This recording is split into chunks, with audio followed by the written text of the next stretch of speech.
Good day, my friends. Welcome to the Now-ist Experience podcast.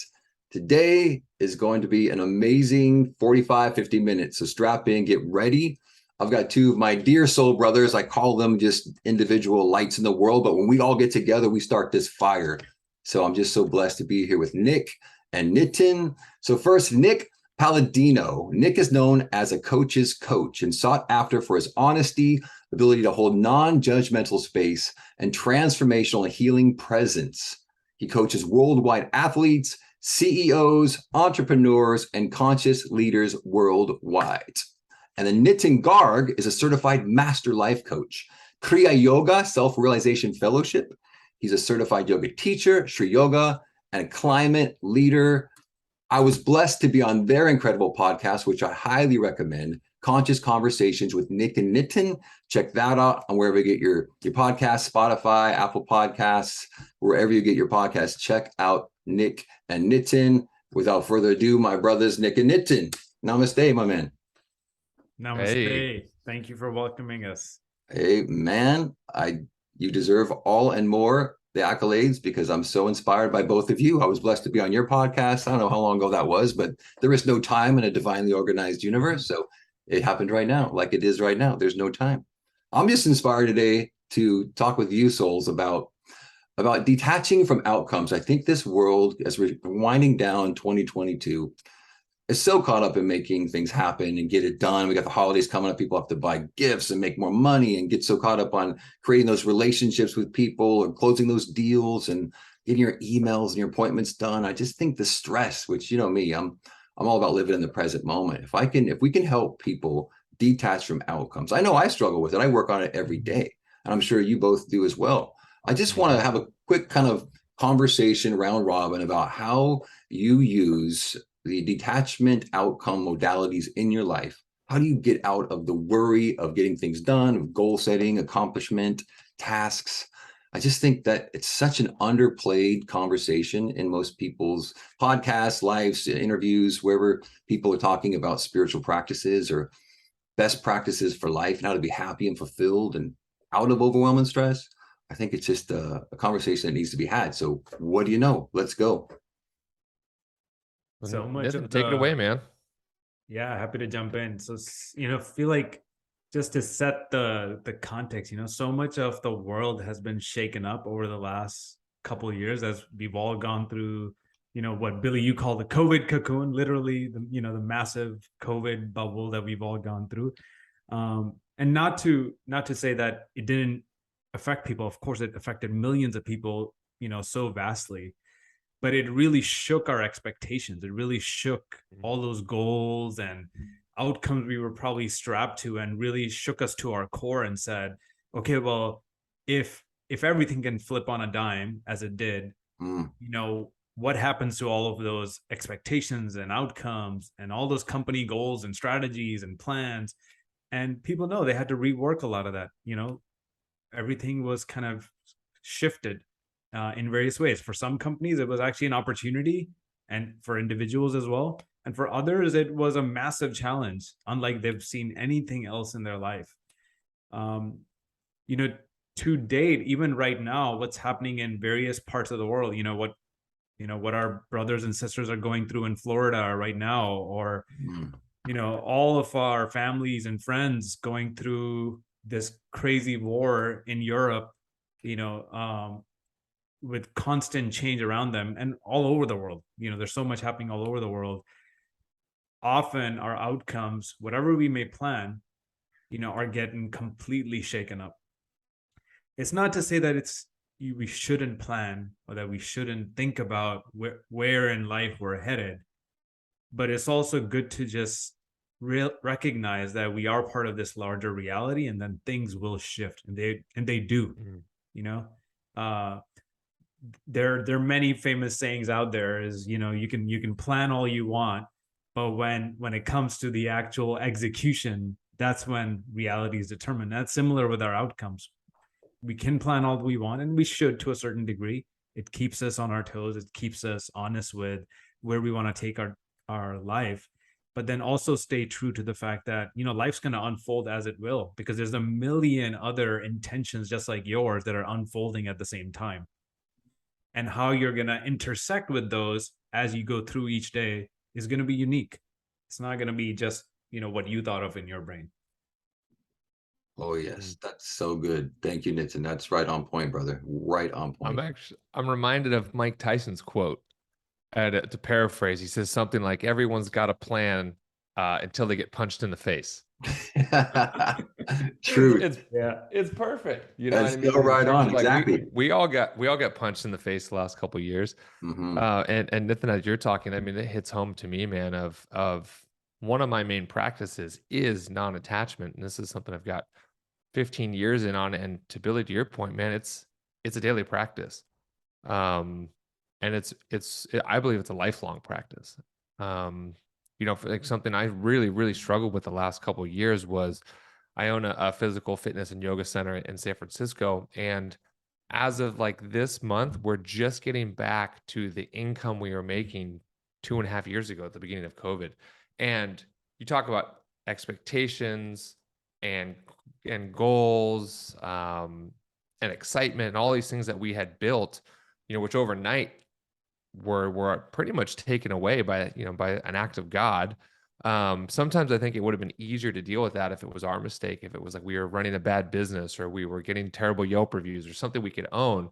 But it's taken me 2 years to let go of that thought that, man, we're just getting back to where we were 2 years ago compared to where we wanted to be going, which was twice as much as we're generating revenue and memberships and also impact. And I've experienced something similar in my coaching practice too. So yeah, this piece of we're going to have plans, we're going to have pictures of what we want life to look like, but the key to success and happiness is not to be overly attached to those. I was writing some thoughts down before, and something I've realized about unhappiness, because Billy, you brought it up, and fulfillment is it's not the delta or the gap between what we want and what's happening that creates unhappiness, because that's going to happen all the time, right? What I want, what Nathan wants, and what Billy wants, those are all three different things. But I believe it's our attachment to the difference that creates unhappiness. So, for example, with my fitness center, I was attached to us getting to $1 million in revenue by 2023. We're not there. It's not the difference that makes me unhappy. It's my attachment to the end result that I don't have in the present moment. So by that, I'm now creating suffering in my daily life and present moment because of the attachment, not because of the delta. I think that's really important to understand. That's when you guys are saying it's good to have goals, it's good to have visions, it's good to think and manifest, but also at the same time, not be attached, and also not let those attachments become part of our ego, which makes us who we believe we are. And I think whatever we attach to becomes our ego. So then we even start to talk about ego here as we get into attachment of, oh, that's who I am, or this is who I think I'm supposed to be. And that's when we really get ourselves in some trouble. So yeah, it's this again, lifelong practice, lifelong conversation. Also, I believe as we all grow. Awesome, Nick. I'm so grateful for a real life example, because I think so many people find themselves in stories. That's probably been both your experience, right? People learn through stories, they find themselves in your story. Because how many people have businesses that just tanked, are still recovering currently, right now, even 2+ years post COVID?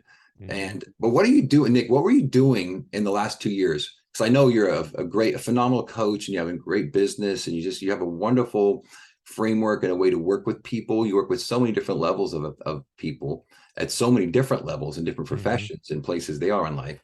What are some of the things you personally did during those 2 years? I mean, spiritual, because you know me, being a Now-ist, I love to go into the spirit. I love to live in the spirit. 90% of my day, I live in this conversation, in this energy, out of the physical time, because I know it's easier for you to see where you were because you're focusing on the past. Obviously, the only way stress exists if you're putting your attention on the past and you're wishing you were in that $1 million mark, but it's not happening, and you see this delta.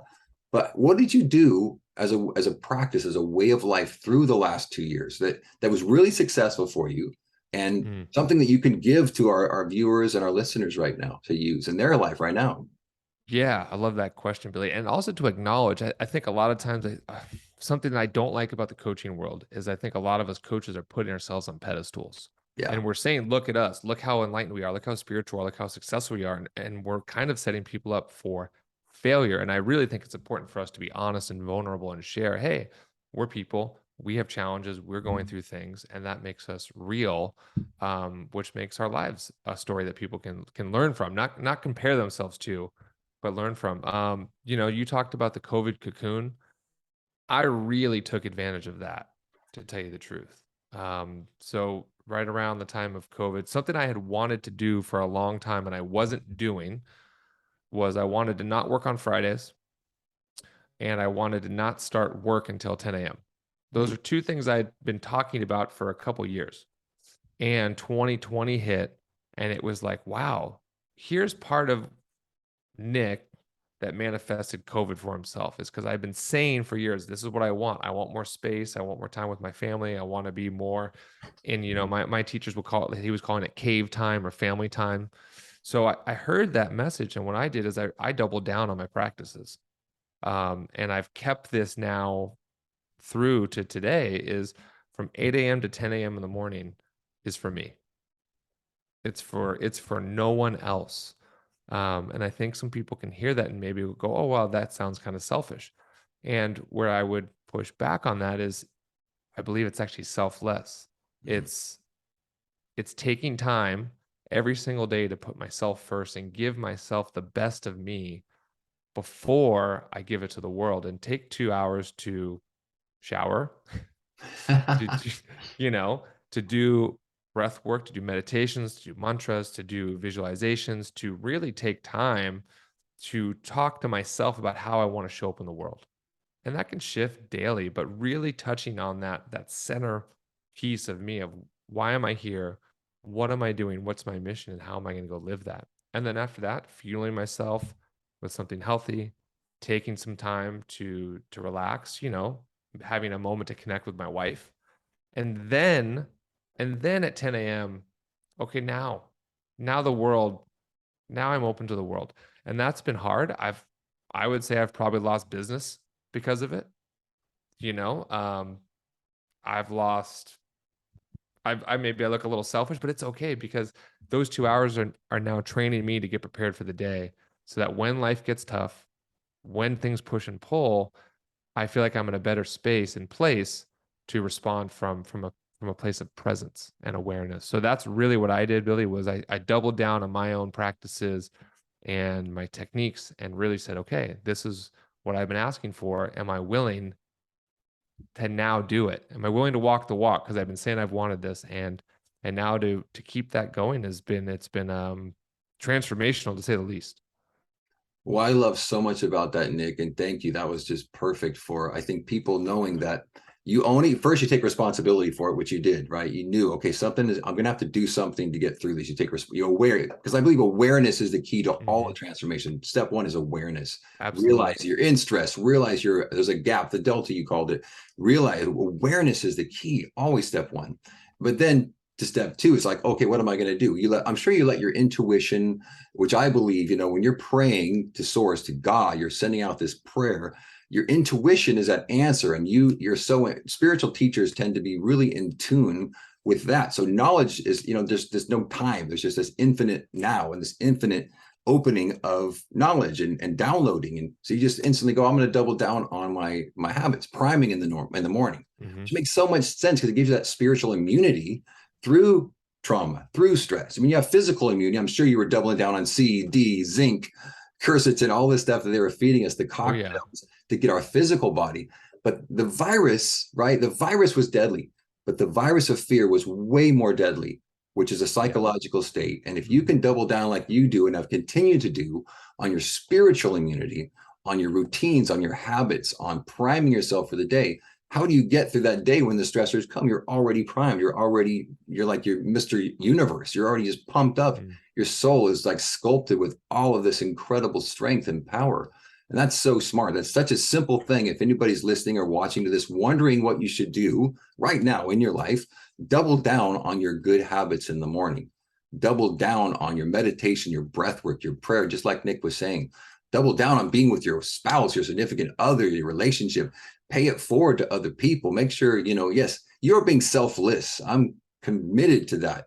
If you put 2 hours in the morning to prime yourself and to prepare yourself for this day, this stressing environment, this physically, emotionally, mental, physical stress we get from living in this world that's very much full of stress and negativity and fear, how are you going to do it if you don't have this immunity? So that's so perfect. So please write that down, double down on your morning practices, breath work, meditation, physical activity, working out, fueling your body properly, and just see how that helps your stress in your life. See how that helps you get through the problems of your life. Now, Nick has got spiritual immunity of 2 years of doubling down exponentially his growth. Now, imagine his $1 million is going to happen. To me, that's a given, Nick.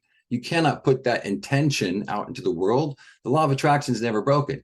That's a done deal. But the last thing, I guess, what I would recommend is before you're in your bed at night, before you drop off to sleep, just see that end. I don't believe in setting goals. I set goals with my soul. I live in my imagination at night, that semi-somnolent state, just seeing the end. I would see that $1 million on the bank. I would see that revenue sheet, that end of year statement, $1 million, maybe $1.1 million, whatever it is. I would just see that and detach from it and just know that it is done, because you are such a powerful light. Nitin, what do you bring, brother? What is your modality? What is your practice? I mean, it could be whatever you're feeling in the moment. I understand, Nick. As you were talking about that, Billy, I was just thinking, that concept of from the now, from the end, yes, from the end, not about the end. Yeah, and it's a great reminder to continue to bring that into your now, into this present moment, to say, not just we think we eventually want to be somewhere, but how can we embody that in this moment, even if it's just a fraction of it, even if it's just the feeling and not the actual $1 million in the bank, but like, if I had it today, how would I feel? What would I do differently? That's the key. You're right. But in terms of practices, one thing actually I wanted to add, because all of us don't have luxury to have 2 hours in the morning, especially in the hours of 8 to 10. Depending on our vacations, job, family duties, and especially me having 2 young kids, those schedules shift. And I remember, like, frankly, the first year and a half after having our first child, I didn't even go to the gym, and I realized, like, I was losing energy and not feeling as motivated. It kind of hit me because I used to go to the gym all the time, and had a great sort of physical exercise routine, mix of cardio and workouts. And then after having our first child, it just kind of fell off, until about 1.5 years later, when I found myself again in stressful situations and work and not having a coping mechanism. At that time, I didn't really have a strong meditation practice either. It was sort of on and off. And I found myself saying, okay, you know what? If I can't manage an hour in the gym every morning, what can I manage?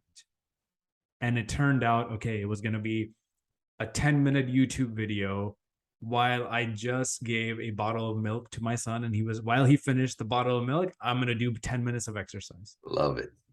Or it was going to be like 6 rounds of sun salutations, because I can, again, manage that within about 10 minutes. And it's going to be a 15-minute run before I have my lunch, because after lunch, it's much more difficult to do any kind of physical exercise. So I try to then figure out, okay, where in my day, whether it's some things in the morning, maybe sometimes I can wake up earlier, which I do now, but that's also a challenge for many folks. So of course you can try to wake up before your family and try to add in that even if it's 15 minutes of some time to yourself. And then where in throughout the day can I add in little bits and pieces of that mental space and the physical exercise that helps you, again, keeps you primed. Something I learned recently actually is, just dancing, bringing in that little bit of joy, not just exercise, or I'm just trying to be, healthy, but like consciously bringing joy into life. So last night, I was with my kids, my wife was out. We were like, okay, what are we going to do? We could go play soccer, or, some things like that we usually do. But we were like, you know what, let's have a dance party. So for 15 minutes, put on our favorite songs. Me and 2 boys, 4 and 2, we're just doing our thing, Love it. Even that, it's exercise. It's frankly pumps up your energy and all your emotions, and you're feeling great at the end of it. So those are the bits and pieces that I've been really incorporating, knowing that, all of us can't sometimes do it in one chunk of time, and it's got to be spread out throughout the day. Oh my gosh, you guys just gave me 2 diamonds, literally, to pay it forward. You just paid it forward to so many people watching this. Hey, if you're watching this or listening, rewind, go Nick's, take his notes, take the notes, follow what he did. Take Nitin's example, write them down. Those are both, because there's no time, right? It's a quantum time. We get so caught up in the time. The 2 hours is irrelevant because you can apply those 2 hours just like you did, Nick's 2 hours, to your life, Nitin. And anybody listening or watching can apply just like you shift, you pivot. You're not rigid. Flexibility is the key. And I love what you talked about dancing, because I love Eckhart Tolle's quote. He says, life is the dancer and you are the dance. And I've always thought about that, thinking it's kind of a deep concept. It's simple, but it's deep. You're thinking, okay, you choose the dancer you want to dance. Life is the dancer and you are the life is the dance and you are the dancer. Like, it's interchangeable. So when you choose to do a slow dance, life will give you more of those emotions, those feelings. If you're stressed out, you're doing a cha-cha and you're flying around like you're going to be up, you can choose the dance. You can choose it. And physically you chose to dance because that is something you could do in your life. That's what everybody needs to do. Find what works for you. But the thing is, you need to do it every day. You Put cannot on your favorite slip. tune. You can't slip. Most people slip, right? But January 1st, right? You guys might know the stats. I don't know the stats. Somebody sets a goal, they're breaking it 30 days later, right? They're going to lose weight, they're going to make money, they're going to start this podcast, they're going to write a book, they're going to hire a coach, right? They just lose don't momentum. quote me, but I think it's like 80%. It's huge, right? It's massive. It's actually, and something that I always tell people that's actually surprising, that's in line with this, is that gyms, their biggest month isn't January. It's actually end of February, March. And my thought on that is, what that means is everyone's setting goals. And then 6 weeks into the year, that's when they're realizing they're not doing it or they need help to do it. And that's when people start to come in, is actually end of February, beginning of March. I think that's a very interesting piece to throw in there. I didn't know that. And to go back to the non-attachment piece, Billy, this is a really big piece. And again, not using us as people to put on a pedestal, but models to listen to. Nitin, I would push back. You said that not everyone has the luxury of 2 hours. It's not a luxury. That's something that I've manifested and created. I used to start my days at 7 a.m. with clients, and I used to finish my days at 8 p.m. with clients. I had no boundaries, and I had no social life, and I was losing friends, and I wasn't healthy. And that's so to just push back there and say, some of this is about creating self-worth and self-boundaries to say, I'm worth these moments, these 2 hours. And also, just because I do 2 hours in the morning doesn't mean anyone listening has to do 2 hours. It could be 20 minutes. Yeah. It could be 5 minutes. It could be you forget to do your practice today, and that's okay. I don't know about you guys. I used to spend more time beating myself up about not going to yoga practice or not meditating than the actual time I spent in meditation. So that's back to the non-attachment piece. If you don't practice for a day, that's okay. I do struggle with teachings out there that say people have to meditate 20 minutes in the morning and 20 minutes at night. I don't think that's fair to someone living in the urban world. Hey, if you can do 5, start with 5. And then one day you go to 7. It's just like the gym. And then one day you forget. And guys, people listening, that's okay. That's the non-attachment piece that brings more joy and more flow and more freedom into your life. And then you go, these are practices. I mean, while we're all sitting here, I don't know about you guys, but I've been pumping a mantra through me. I would put money on it. Billy's working something right now in the present moment. I know Nathan is. So, oh shit, it doesn't look like we're sitting here meditating for 2 hours, but in this present moment, we are. And if It's you're quality. listening from presence, you are. You're so right, Nick. It's all about quality. It sounds hackneyed, but quality, not quantity. It's a simple precept, 100%. But how much do you add that into your life, into your daily? It's quality. What's the quality of my present moment? What's the quality of my practice and my habits and my rituals and routines? What's the quality time I get to spend with my kids, right, Nitin? Like, am I just phoning it in? Am I just like giving them my iPhone and a bowl of cereal and just there, and I'm just watching them watch TV on their iPhone? Is that quality? Like, my daughter just turned 16, man. 2 to 4, that your kids, that's the magic age right there. That is such a magical time. And they say 0 to 5. I mean, those, you're pretty much, all the values for kids are set 0 to 5. You are in the sweet spot of transforming those kids' lives through your example, your role modeling, your just ability to be in the same energy space of them. The quality. So you could spend 20, 30 minutes of just on fire time with your 2 kids. And then if you were gone for the next 8 or whatever at work, they're going to remember, they're going to feel you in the quality, not so much like the phoning it in. Like a lot of parents, right? They just kind of phone it in to say they checked off the box and they did it. I mean, they're not servicing their kid they're servicing their kid, meaning it's for, parenting is not for guiding, it's to make leaning unnecessary, right? You guide them and you step aside. You want to make them self-actualized, independent beings in this world. And I know you're way ahead of that. They're such phenomenal teachers, frankly. I mean, that's why so many people love young kids, because they're just so in the moment, right? And they make they'll say silly things, they'll do silly things, and they're constantly having fun. They're truly living, They're your greatest teacher. You're absolutely right. They're your greatest teachers for these 4 or 5 years. They're your greatest teachers. What a gift. I have some of my, most fascinating moments just observing them and being with them, playing with them. It's quite amazing, and I think, the differentiation I would like to make, in what you were saying, Billy, is like, are we existing or are we living? Because there is we can go through the routines and check the boxes, and that's when life becomes kind of monotone. We feel like things are on a hamster wheel. We feel like every day feels like a repeat, but it's because we make it so, and there is a choice we could make to pivot, to slightly go in a slightly different direction. If you're driving with your kids and your mind is somewhere else while you're on your way to drop them off, that's a way of being as well. But you could also be driving your kids to school or to daycare and having a conversation with them, noticing things around you and talking about them.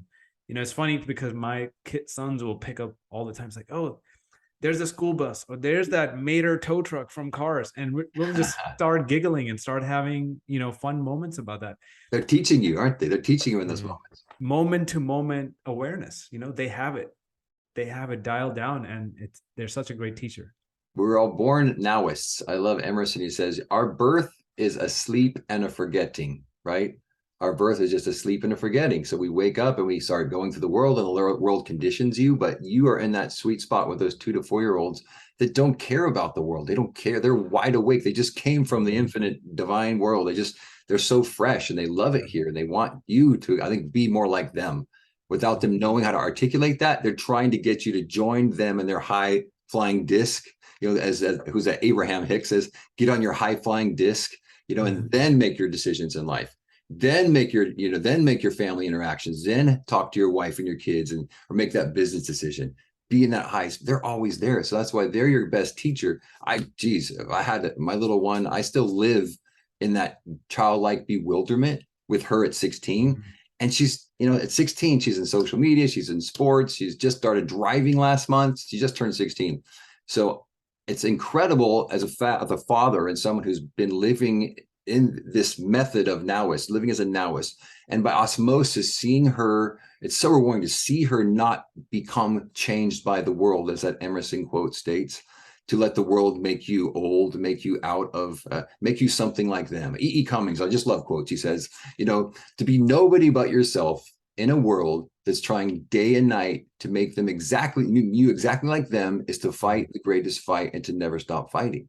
I mean, that's what it is, to see my little 16-year-old, my big 16-year-old now, not lose her childlike bewilderment. She's so excited for Halloween. She's so ready to carve pumpkins, and I'm not even in October yet. I mean, and she comes to my events, the Now-ist Experience Live. She's seen Dad be this spiritual teacher and all this in the world and help people, but I never push it on her. I've always thought that osmosis, I'm sure you would agree, Nitin, with your children, they're going to watch you all the time. They're learning from you as a role model all the time. But when you tell them what to do, there's an authority, there's this gap, and they kind of think, oh, I'm the bad kid, and now I'll only be good if I do this. It's like, oh, I've learned that early on in being a parent, and she's still my greatest teacher. I still want to live out of this physical world and not get so caught up in comparison modality and FOMO, which are just huge right now. Fear of missing out and the comparison mentality is something that she, I think, is doing great with in this crazy world of social media. Yeah. It's huge.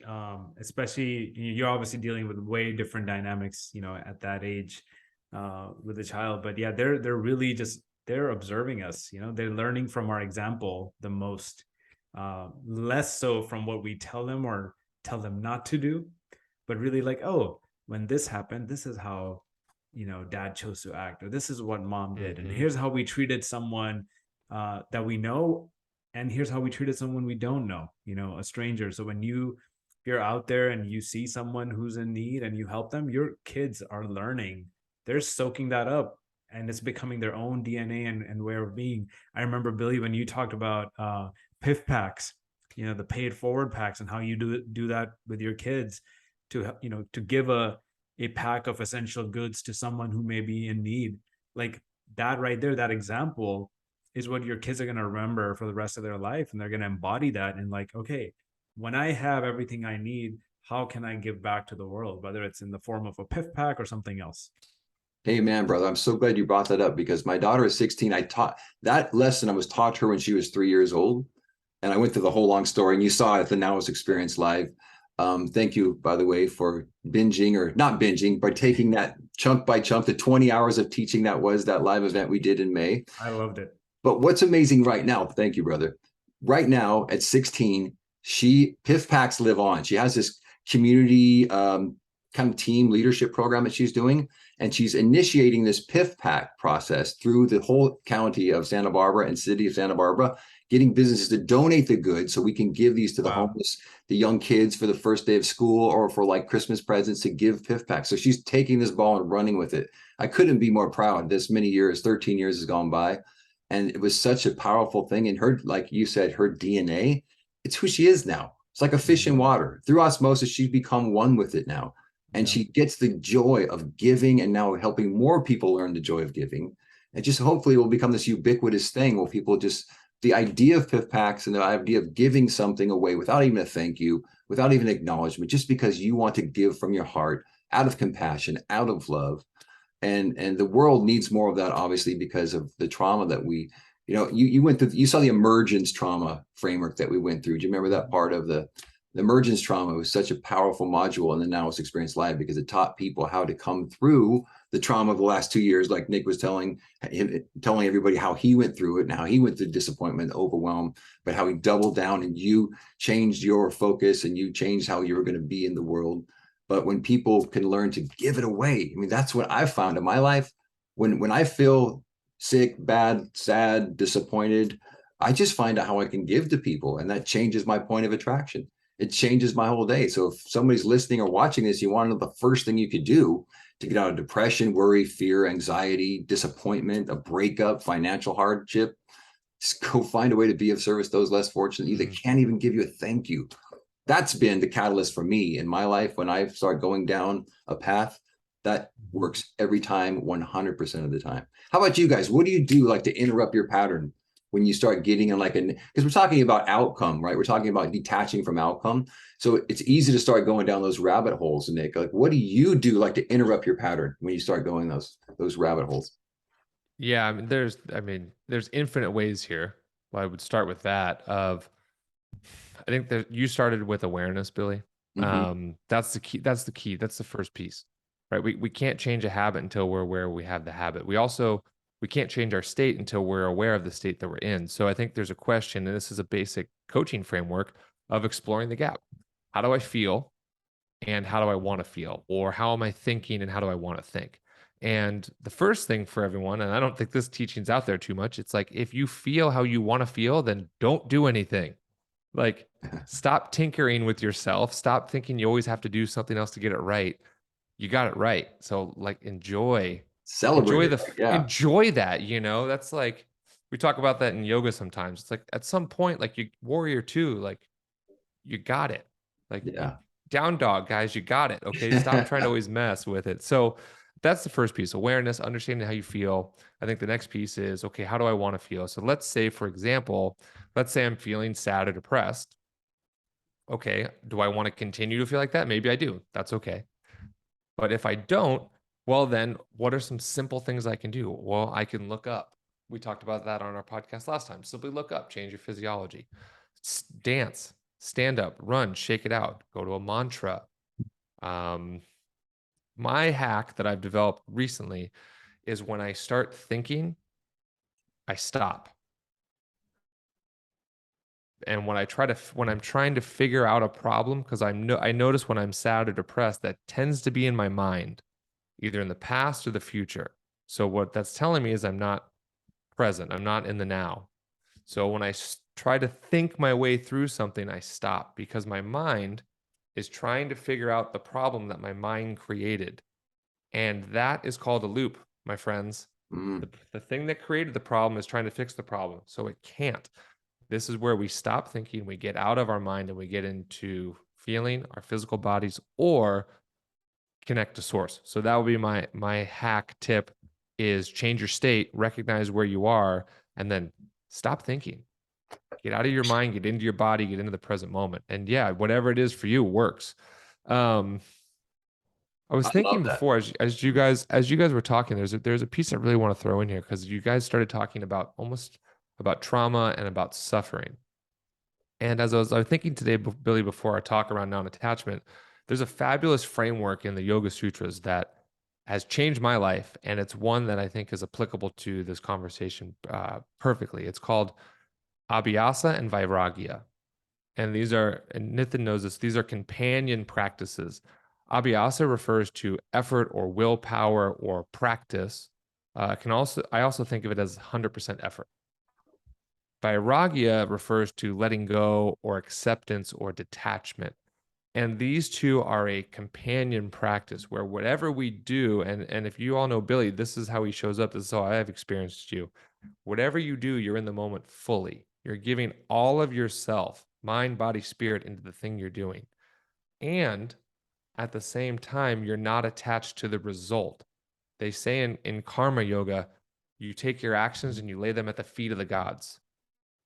And what that means to me is you give all of your effort, you give all of your energy, you go all in, and then once you've done your part, you walk away, and now you say, it's not up for me to decide how this will manifest in the world. And if you can do those two things together, they say this leads to Nirodha, and Nitin, you may want to correct my Sanskrit there, which refers to the end or the cessation of suffering. So if we talk about how do we stop suffering, how do we end trauma, we do it by being all in and not attached to the result. And that framework right there has changed my life and brought me more joy, more success, more happiness by putting those together.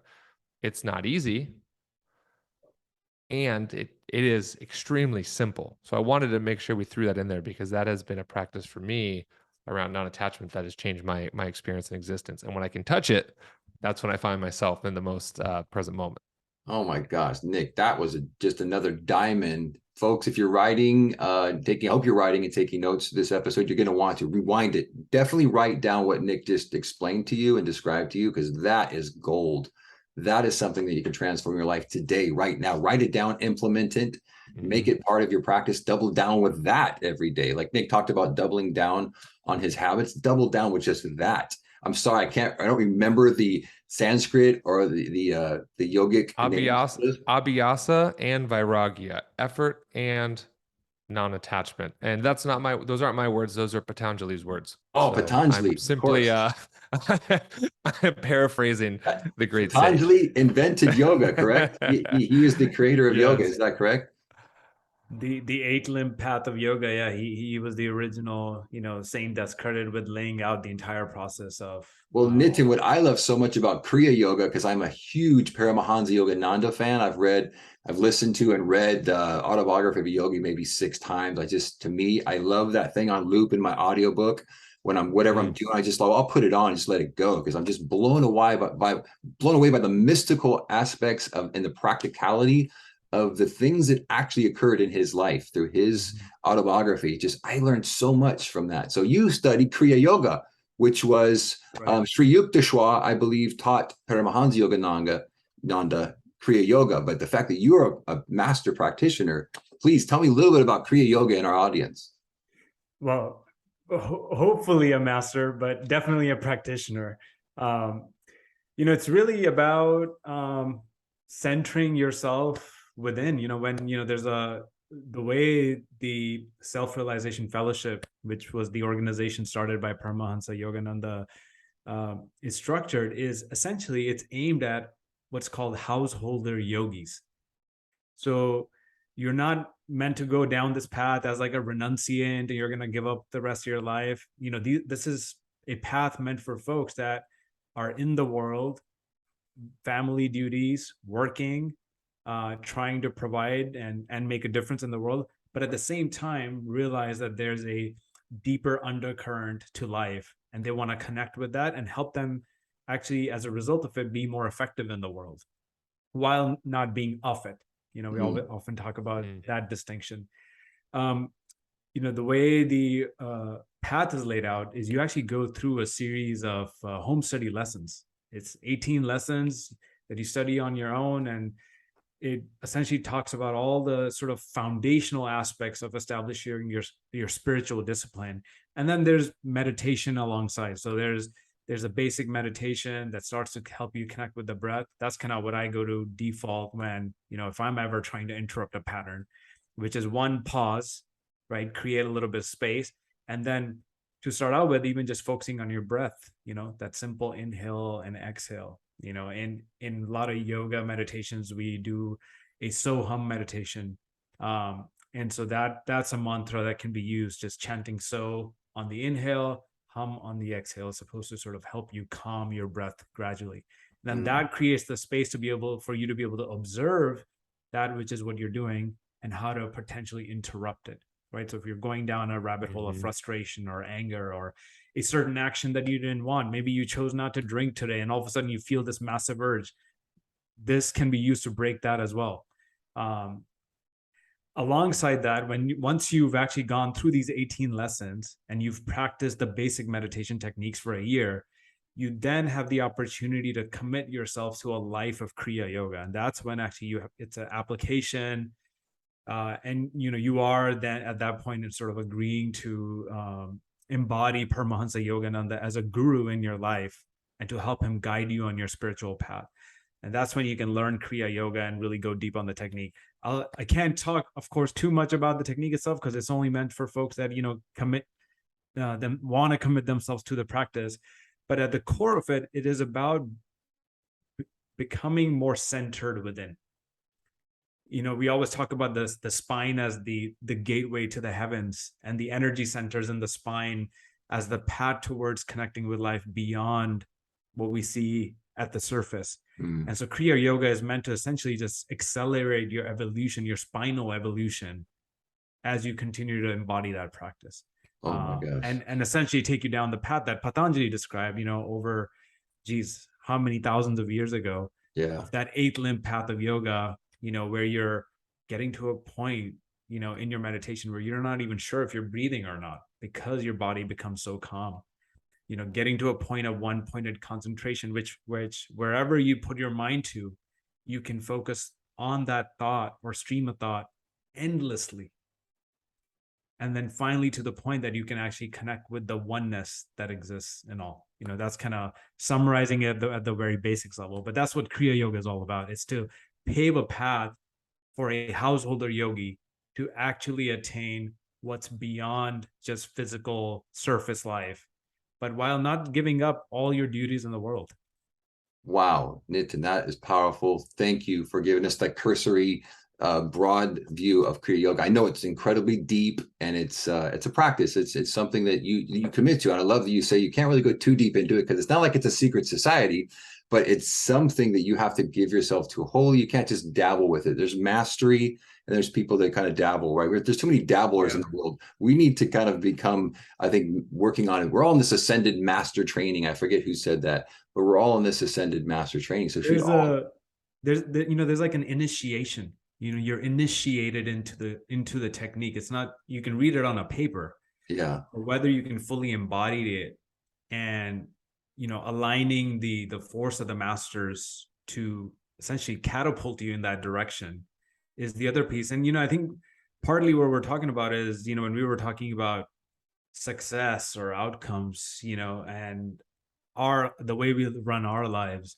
there's an aspect of we take initiative, but then there's also the consistency that keeps taking us forward.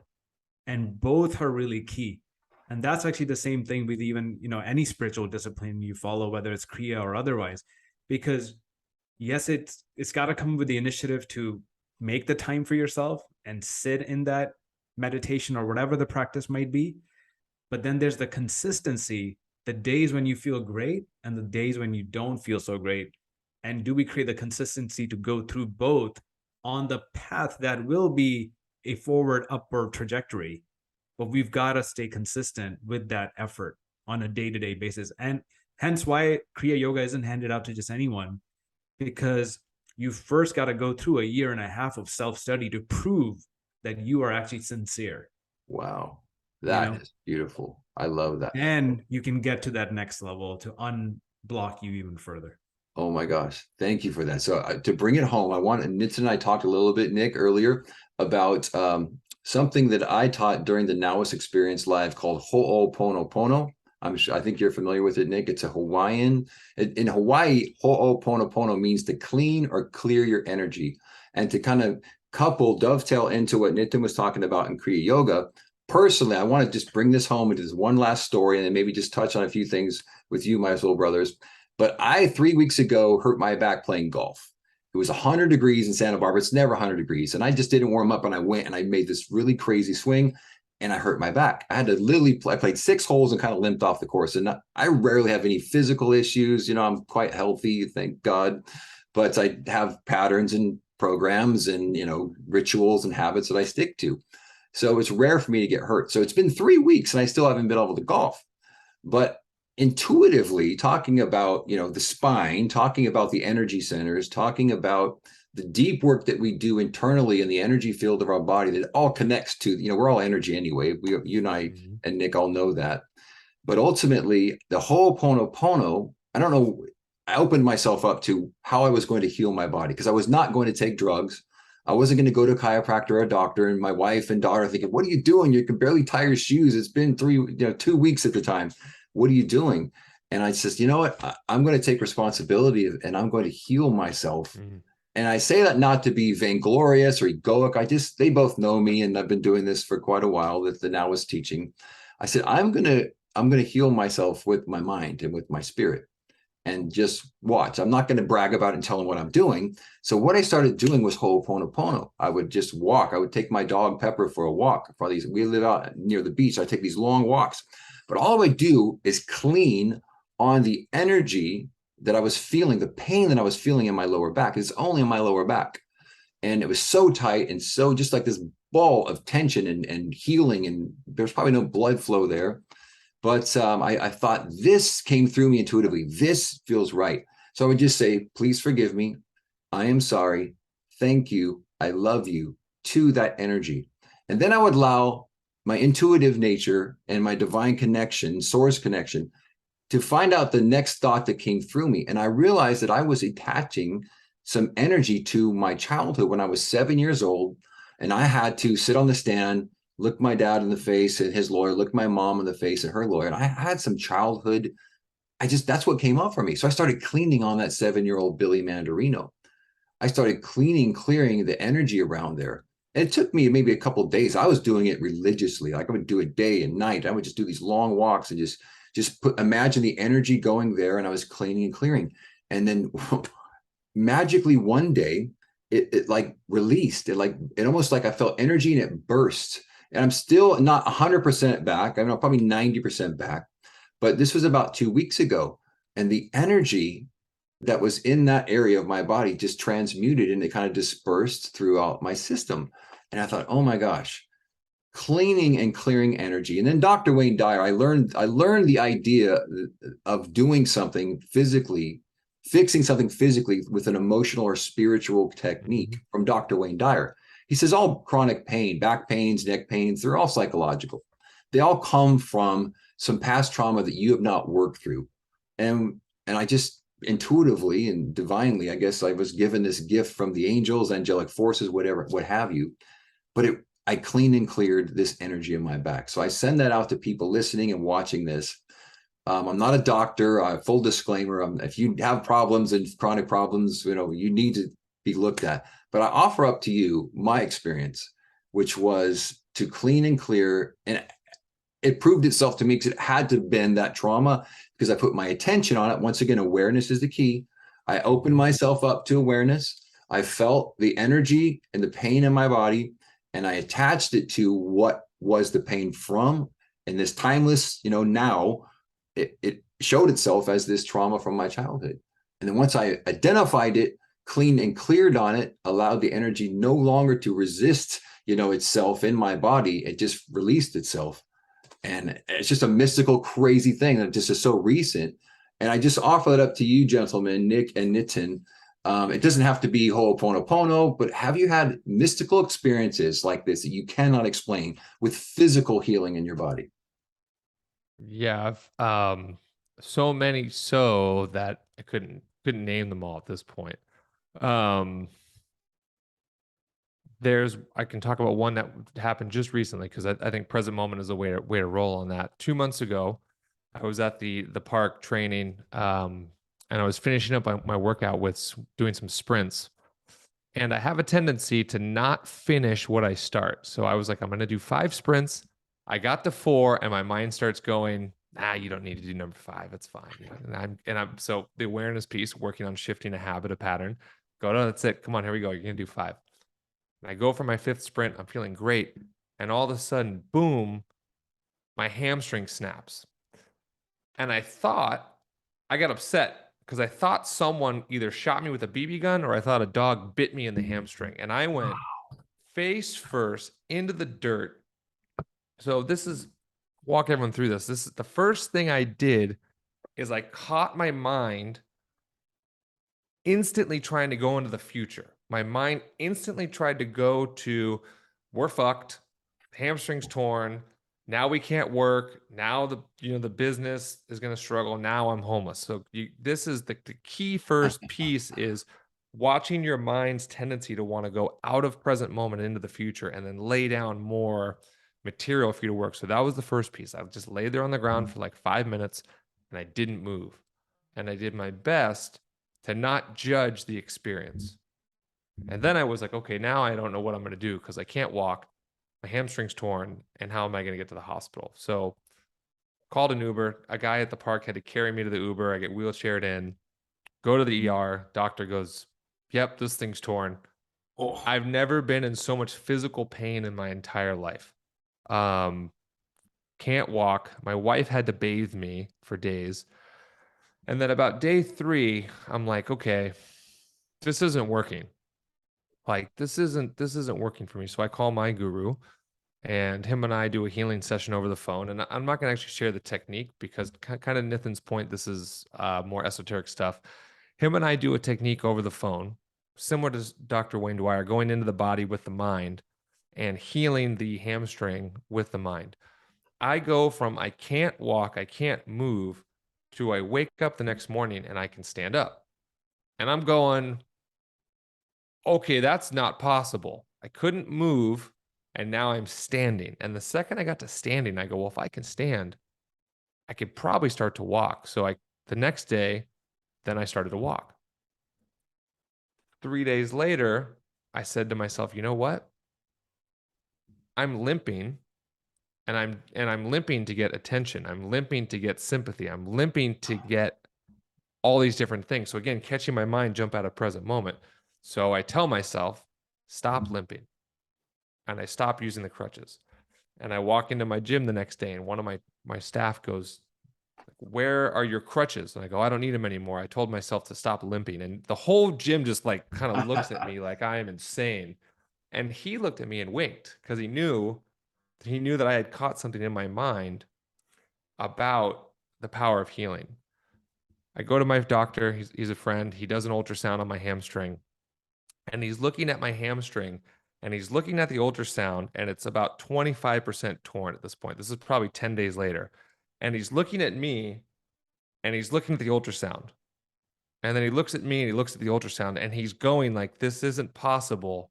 Your hamstring can't be can't be healed this quickly. You just tore it, and it's 25% torn now, and he can see all of the scar tissue laying down. And I just start smiling to myself because I know what I've been doing for 10 days in my mind. He's so convinced that it's fine that he doesn't even want to send me to physical therapy. And I'm like, just send me to physical therapy, please. Wow. Fast forward 6 weeks later, last week I'm at the physical therapist, and the physical therapist is going, I don't understand how your hamstring is so healed. It's stronger than the other one now. And I realized it was two things. One, I did the work, like Nathan said, mentally and physically. And the last piece to tie this all together to our conversation, I wasn't attached to being injured. And that is one of the secrets to healing right there. Billy was touching on it too. I wasn't attached to being injured. I didn't want to be injured.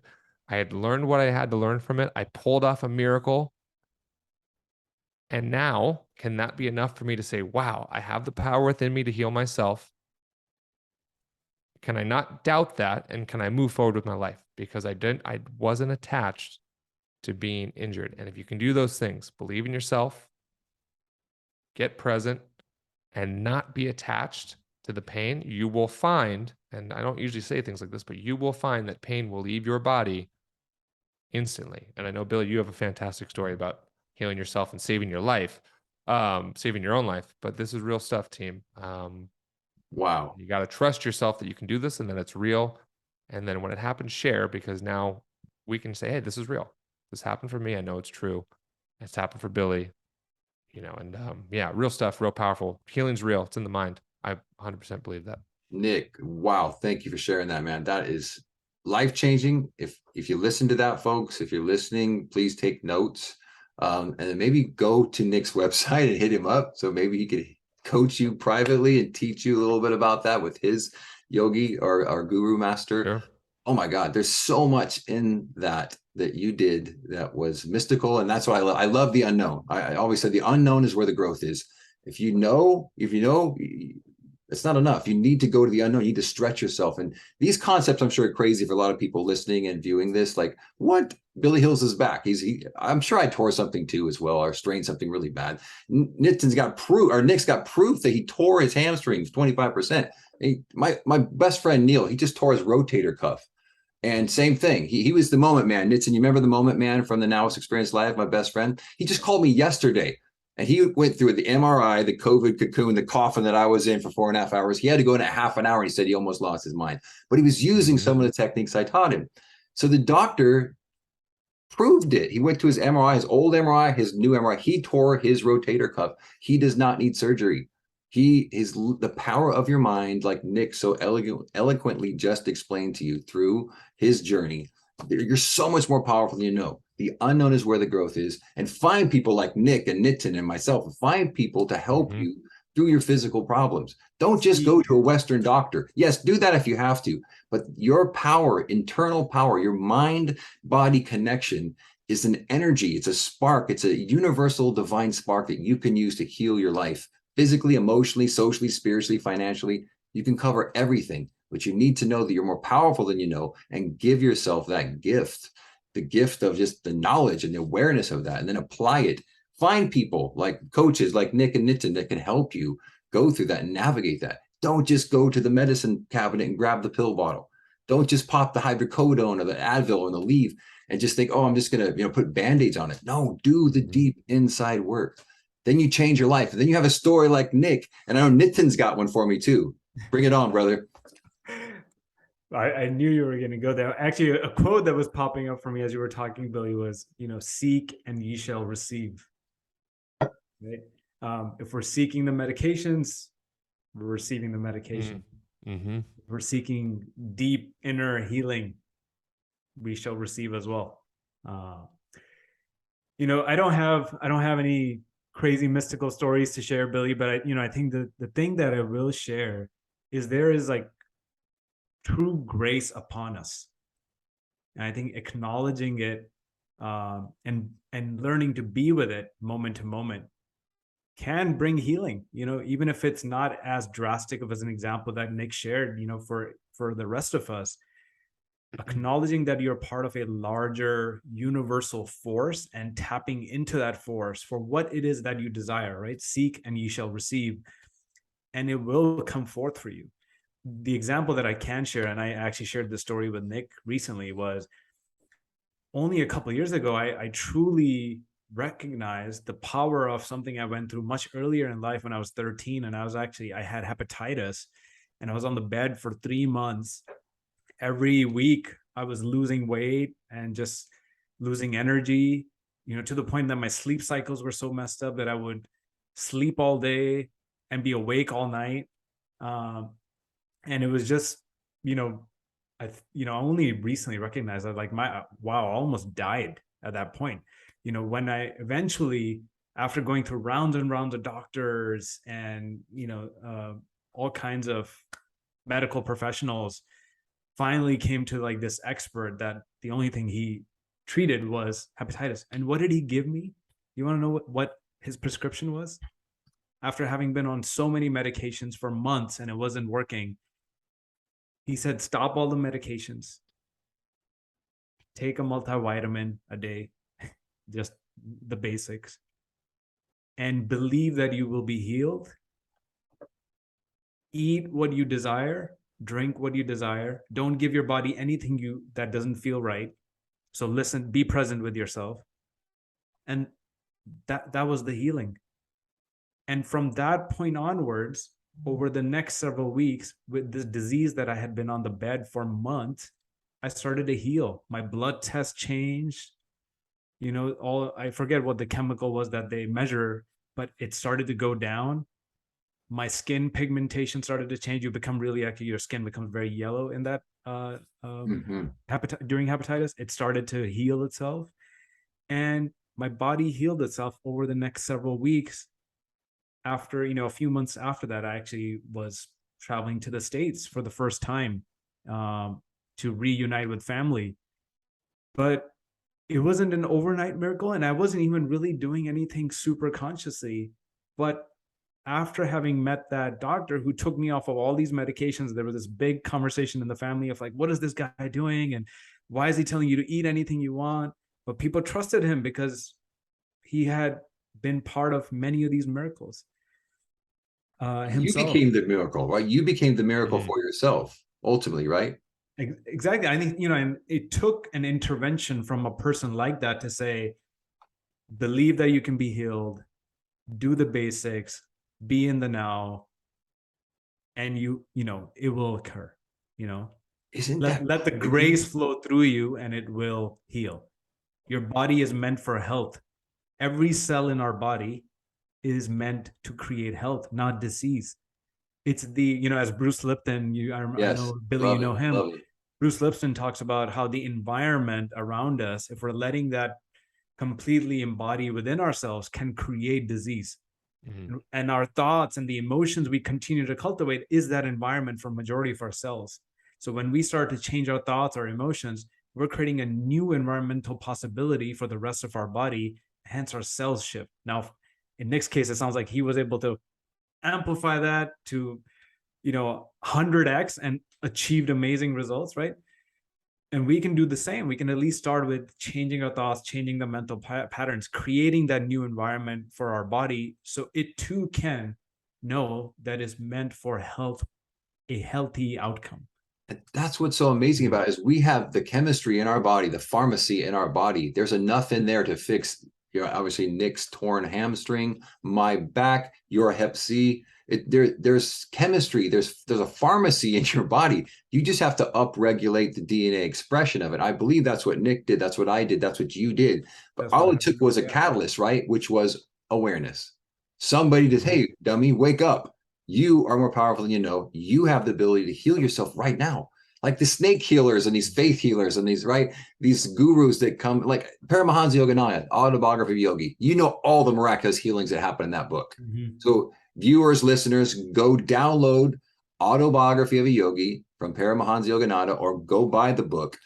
If you want to learn about physical healing and emotional healing and spiritual healing, oh my gosh, that book, it tells you the life will be changed forever. It will. And that's why I'm obsessed with it. I've been listening to it for so many years because I just learned. Nick's read it too. I actually gifted it to him. Gave it to me as a gift. Oh my God. It will give yourself the gift.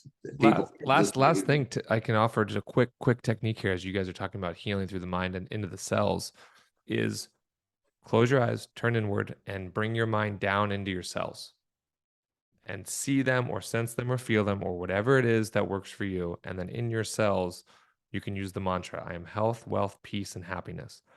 And talk to your cells, talk to your DNA, internally start to shift and change your chemistry through that mantra. I am health, wealth, peace, and happiness. And see what happens if you do it for a week. See what happens if you do it for 2 weeks, for 3 weeks. But into your cells, send your mind, send your energy, and you can start to shift at a cellular level. I wanted to share that because that is a technique that you can all access. And it's subtle and powerful. That's so right on. That's basically, Nick just described what I did. I just said, please forgive me. Correct. I am sorry. Thank you. I love you. I was saying it to the energy field of my body, specifically to the lower part of my back that was hanging on to this past trauma. But Nick, the awareness is the key. Once again, Nick says you have to be aware, but you have to send that light energy, the energy field of your body. You can send it to the cells of your body. Give you this ubiquitous prayer that you send out to all the trillions of cells in your body. But in a moment, like, it doesn't take time. It isn't like it could 2 weeks. For me, it took a couple of days. For Nick, how long did it take you to heal your hamstring? 10 days? It was about, and then 10 days to walk and about 6 weeks from start to finish. I mean, which should have been, doctor told me 6 months minimum. See, unbelievable. When I got out of the hospital, when I was paralyzed, they said I'd be back in a year. I was playing golf in 2 months. I mean, same thing. The illusion of time. Do not let doctors, prognosis, people in a white coat take the power away from you. Nick just touched on it. You need to take your own power. You need to say certain prayers. It could be any prayer that connects with you. Nick gave you a real simple one. I gave you a real simple one. But find what lands with you and gives you that energy field in your body you believe in, because believing is the key. You got to believe it. You'll believe it, then you will see it. Dr. Wayne had this book, so you'll see it when you believe it, right? Seeing is believing, but when you believe it, you will see it. It's the reverse that is true. My brothers, I could talk to you guys for freaking all day. I mean, we went a little long, but I can't help it because time is not a thing in my life. Yes, I run a business and do all this stuff that I do, but ultimately, when it comes to dealing with the spirit, the light energy beings that we are, and the power of presence that Nick and Nitin have given you today, I don't really care so much about time, but unfortunately we do have to wrap it up so we can all get on with our days. I appreciate you both so much. I love you both, Nick, Nitin. Thank you, Billy. Tell our viewers, our listeners, where they can connect with you. Nick, where can they find you? I'm going to, of course, have show notes, but where can they find you? Most basic ways, my website, nickpaladino.co, and then on Instagram at Nick Paladino King, and find me there. Nitin, how can they connect with you, brother?